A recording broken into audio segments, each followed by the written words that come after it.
बहू तो पराई थी, लेकिन तुमने कैसे बहू की बात मान ली। अम्मा ओ अम्मा। ऑफिस से आते ही चाय पीने के बाद लखन चिल्लाया, क्या बात है मुन्ना, क्यों चिल्ला रहा है। अम्मा कितनी बार कहा है मुझे मुन्ना ना कहा करो। अब मैं बहुत बड़ा ऑफिसर हूँ, कोई सुनेगा तो मजाक बन जाएगा। नाराज ना हो बेटा, भूल जाती हूँ, उम्र का तकाजा है। और बेटा तू कितना भी बड़ा हो जाए, तू मेरे लिए तो मुन्ना ही रहेगा ना। अब बता क्या हुआ, क्यों मुझे बुला रहा था, कोई लॉटरी निकल आई क्या। लॉटरी ही समझ लो, मेरे लिए नहीं आपके लिए।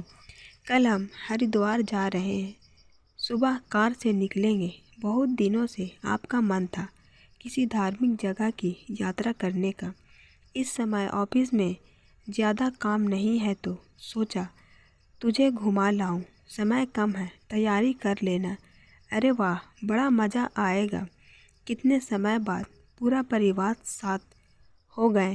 शांति जी बहुत खुश हुई, क्योंकि बहुत वक्त से वो कहीं गई नहीं थी। तब बेटा बोला, अरे नहीं अम्मा, हम दोनों जा रहे हैं। मनाल और दिव्या को इस तरह की जगहों में जाना पसंद नहीं। फिर मनाल की परीक्षा भी आने वाली है। अच्छा बेटा, जैसी उनकी इच्छा। शांति जी बहुत खुश हुई। तेरे जैसा बेटा भगवान सबको दे। मन में एक इच्छा थी, धार्मिक स्थलों की यात्रा करने की। पता नहीं कब ऊपर से बुलावा आ जाए, पर पहले घर की जिम्मेदारी और पैसे की तंगी, फिर तेरे बापू के बीच राह में हाथ छोड़ देने से लगता था इच्छा अधूरी ही रह जाएगी। अम्मा अब छोड़ो भी, आप तो जाने की तैयारी करो। अच्छा बेटा, जुग जुग जियो। बेटा इस हरिद्वार के कारण काम आसान हो गया। नहीं तो क्या बेटा, कौन सा काम आसान हो गया। जाते जाते शांति जी रुक गई। अम्मा कुछ नहीं, घबराते हुए। बेटा तू तो ऐसे घबरा रहा है मानो कोई शेर देख लिया हो। शांति जी ने कहा, कुछ नहीं अम्मा, बस अचानक से पूछकर आपने डरा दिया। ऑफिस के किसी काम की बात है। अच्छा बेटा, एक बात पूछनी है। अचानक याद आई। क्या अम्मा। पूछे, कितने दिन के लिए जाना है। यही पूछना था, ताकि उसी हिसाब से कपड़े रख लूँ। जितने मर्जी हो रख लो, अपनी कार में ही जा रहे हैं। ठीक है बेटा, जाती हूँ। रात को शांति जी अपने पति की तस्वीर के सामने उनसे बातें करती है। देखे हमारा बेटा कितना अच्छा है, उसको मेरी ख्वाहिश याद है आज भी, और वो मुझे किसी तीर्थ यात्रा पर कल ले जाएगा। मेरा तो मन आपके साथ जाने का था, लेकिन आपने बहुत जल्दी मेरा साथ छोड़ दिया। काश आप भी होते तो आज हम साथ जाते। फिर शांति जी ने पल्लू से अपने आंसू पोंछे और आकर पलंग पर लेट गई। तभी उनको प्यास का एहसास हुआ। जब उन्होंने देखा तो कमरे में पानी नहीं था। शांति जी सोचती है, आज कमरे में बहू पानी रखना भूल गई। चलो मैं जाकर ले आती हूँ। अरे ये बेटे के कमरे से इतनी रात को बातों की आवाज़ आ रही है।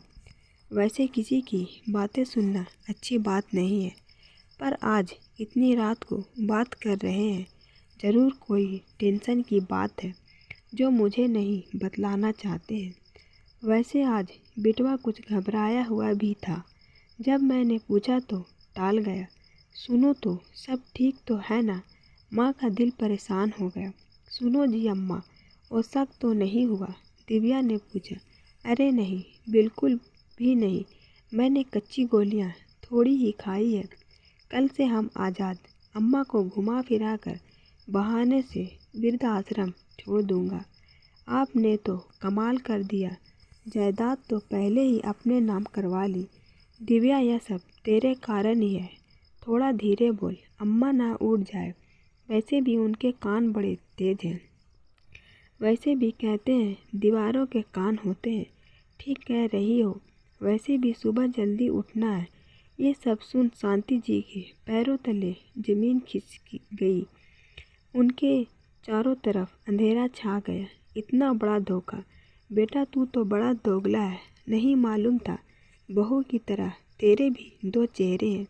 मैं तो नहीं जाऊंगी, ये मेरा घर है, देखती हूँ कौन मुझे निकालेगा। सरकार ने हम बुजुर्गों के लिए भी कुछ कानून बनाए हैं।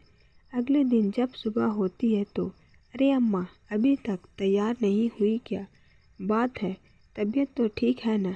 बेटा बड़ी जल्दी है मुझे वृद्धाश्रम भेजने की। क्या कह रही है माँ जी? दिमाग में किसी ने कुछ भर दिया है क्या? लगता है रात को टीवी पर एकता कपूर का कोई सीरियल देख लिया है। दिव्या ने कहा, अम्मा आप चलो भी, सारी तैयारी हो गई है, फिर पता नहीं कब छुट्टी मिले। अब चलो भी, देखो तो कितना दिन चढ़ आया है। तुम्हारी खुशी के लिए काशी जा रहा हूँ और तुम उल्टी उल्टी बातें कर रही हो, उल्टा मुझे ही सुना रही हो। तब शांति जी ने कहा, मेरी खुशी के लिए या अपनी खुशी के लिए मुझे वृद्धाश्रम छोड़ने जा रहा है।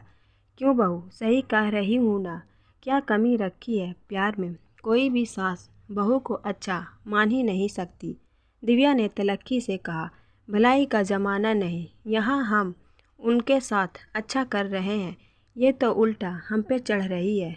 बहू रात को तुम बातें कर रहे थे ना मुझे वृद्धाश्रम भेजने की, तो मैंने सब सुन लिया। कमरे में पानी नहीं ख़त्म होता तो तुम्हारी सच्चाई नहीं जान पाती बहू, लेकिन ऊपर वाले की लीला अपरंपार है। तभी मनाल आ गई। मम्मी पापा दादी क्या कह रही है? क्या यह सच है? बोलो ना मम्मा। ओ मैं दादी को नहीं जाने दूंगी। अरे मनाल मैं कहीं नहीं जा रही, जाएगी तो तेरी मम्मी पापा। यह घर अभी भी मेरा है, कोई मुझे यहाँ से नहीं निकाल सकता, पर मैं अवश्य निकाल सकती हूँ। मुझे भी थोड़ा बहुत अपने अधिकार पता है। बोली, अवश्य मैं अनपढ़ हूँ नहीं, इसलिए तुम दोनों अपना बोरिया बिस्तर बांधो और निकल जाओ। मनाल की मर्जी है तो वह यहाँ रह सकती है, क्या हम कहाँ जाएंगे? मैं तो तेरा बेटा हूँ। माँ, कौन सा बेटा जिसने मुझे धोखा दे वृद्धाश्रम भेजने की योजना बनाई थी? अम्मा हमें माफ़ कर दो। पापा मम्मा दादी सही कह रही हैं, आपने सही नहीं किया। मैं भी यहीं दादी के साथ रहूँगी। पापा मम्मी अगर कल यही कुछ आपके साथ हो तो आपको कैसा लगेगा? हम तेरे बिना नहीं रह पाएंगे, मनाल दिव्या ने रोते हुए कहा। और दादी रह पाती पापा के बिना, हम सबके बिना। सोचा था आपने, आप लोग तो अपने स्वार्थ में अंधे हो गए। अम्मा मेरी मनाल को मत छीनो, उसके बिना हम नहीं रह पाएंगे। ठीक है, मनाल के लिए मैं तुम्हें इस घर में रहने दूंगी, पर तुम्हें इस घर में रहने का किराया देना होगा। साथ ही जो मैंने अपना सब कुछ तुम्हारे नाम किया है उसे फिर से मेरे नाम करना होगा। बोलो मंजूर है? मुझे भी आज एक सबक मिल गया, जीते जी अपना सब कुछ नहीं देना चाहिए। हाँ, जिस दिन मैं मर गई उस दिन सब कुछ तुम लोगों को मिल जाएगा, लेकिन अब मैं ममता में बहकर तुम लोगों की बातों में नहीं आऊँगी, क्योंकि तुम लोगों ने जो जख्म दिए हैं वो अब मेरे मरने के बाद ही भरेंगे। शांति जी अपने कमरे में चली गई। बेटे बहू खुद अपनी ही नज़रों में गिर गए।